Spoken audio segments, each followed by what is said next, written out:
مبارک ویل دا به څوک واخلي؟ ما 10,000 درهم ورکړل.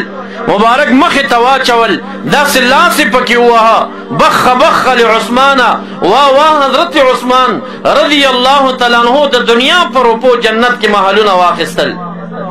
نو مسجد نبوي ته ځمکه چا واخیستا؟ خلکو ویل تا واخیستا. وی زه حق نه لرم چې یو 2 رکعته مونځ پکې وکړم. خلک غلي شو.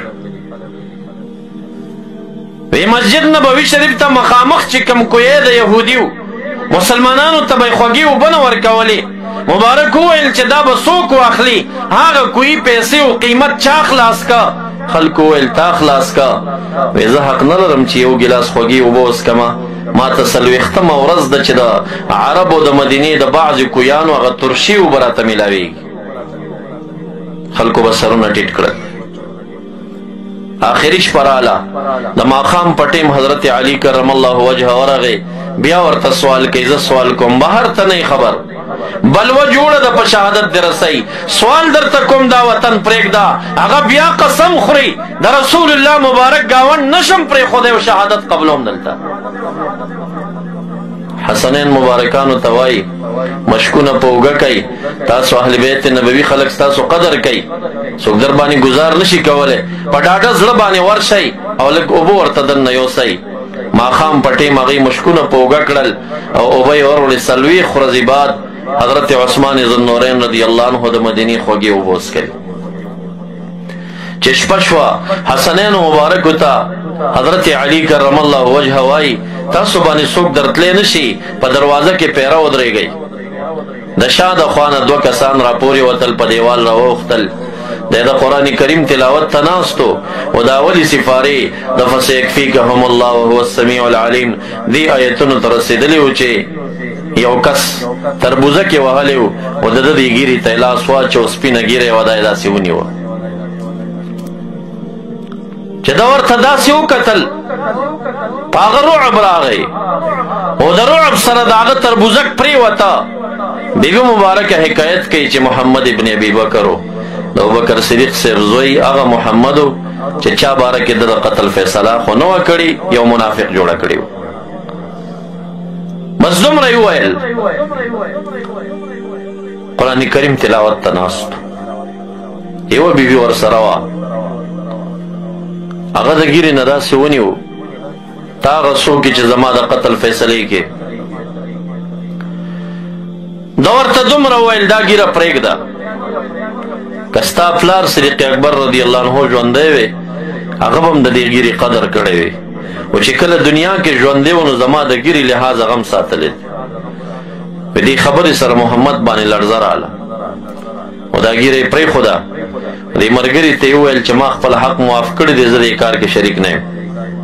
خو ملګري پته ونه لګېده، تربوزه کې والی و او د شا د خوا نه یې د ده په ګردن د تورې ګزار وکړ او هغه وینه د قرآن عظیم شان د اولې سفارې د فسیکفیکهم الله وهو السمیع العلیم دا آیتونه پې خړوب شو.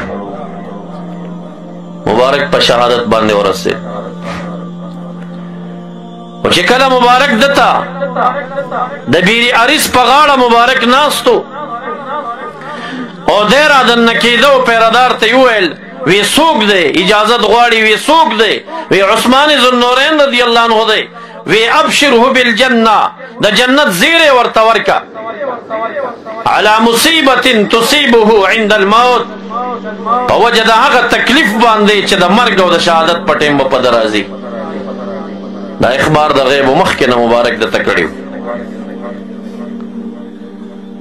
نو صحابه د نبی اکرم صلی الله علیه وآله وسلم محبینو، عاشقانو، متعدبو بآداب المصطفى صلی الله علیه وآله وسلم.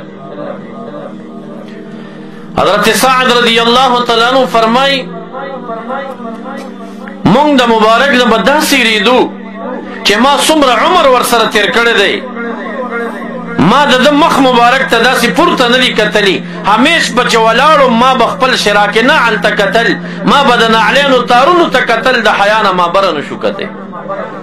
خو که ما نه وي څوک تپوس وکړي چې د رسول الله مبارک د مخ نه څه حکایت راته وکړه چې وریځې، سترګې، پوزه مبارکه، شونډې څنګه وي، وی زه قادر نه یم په دې چې څه بیان کم، ځکه چې ما دا دومره عمر کې یو کرت مبارک ته پورته نه دي کتلي.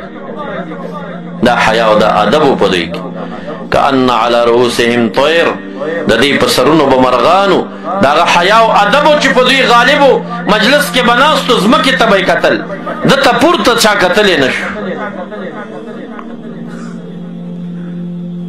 د دې مبارکو پیدایش نه بعد د رضا د مودې نه شروع تر 40 کالو دا درې ملګري ډېره کلکه دوستانه یې وه. یو صدیق اکبر رضی الله تعالی عنه، یو ابو سفیان بن الحارث، او یو رسول الله مبارک. 40 کاله دوستانه چلیده. 40 کاله بعد بعثت او چې دعوت شروع کا، اوله غلامي صدیق اکبر رضی الله تعالی عنہ وکړه.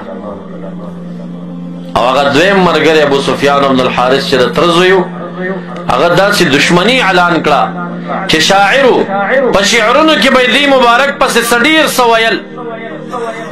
خلک به راتلل چې ستا د 40 کالو ملګری ابو سفیان او د تره زوی دی، هغه تا پسې داسې داسې وایي. مبارک به ډېر خفه کېده. لکه دا د نثر خبرې سړی نه دردی څومره چې د نظم او شعر در پسې بد ویلی شي، دا ډېر سړی خفه کوي. وجراحات السنان لها التیام ولا یلتام ما جرح اللسان. په فارس کې یو کرت دوه ملګري، دا یو د محبوب صفت کوي، دا دویم ورته وایي چې د تره زوی ابو سفیان پسې شعرونه جوړ کړي دي. چې دا خبره رسول الله مبارک ته راورسېده، زړی ډېر خفه شو چې د ده د شعرونو د وجې نه شام کې خلک ما پسې خبرې کوي، په فارس کې را پسې خبرې کوي. د مکې معظمې فتح شروع شو. مسجد نبوي شریف نه بهر 10,000 صحابه کرام جهاد ته تیار شو. دلته مبارک یو اعلان وکړ چې د مکې خلک زما قومیان دي، کما ته تسلیم شول بندیانول وینځ او غلامان جوړول بنوي، بلکې زه به یو عفو عام کوم.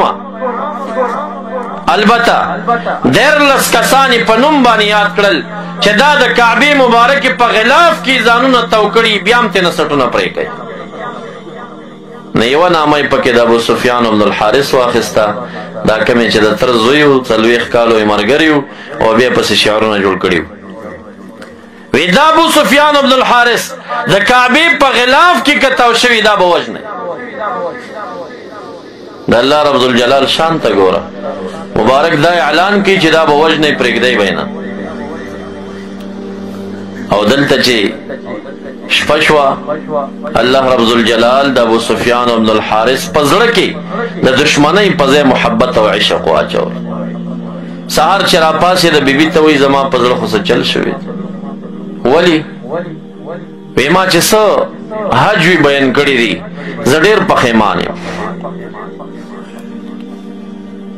د رسول الله مبارک خو 40 کاله دیانت او صداقت ما لیدلی و. زه ولې دومره خطا شم چې دې پاک انسان پسې ما شعرونه جوړ کړل؟ زه ځم ایمان راوړم. بیبي مبارکه پټه مؤمنه ده، هغه ډېره خوشحاله شوه. وی اوخان برابر که مونږ هم بوزه ځان سره. وی مخکې ځکه ورځم که فتح مکې نه بعد ایمان راوړم، خلک به وایي مرګ نه یېرېدلی. ورځم مدینه منوره کې په ایمان راوړم. 3 اوښان یې تیار کړل، په یوې خیمه واچوله.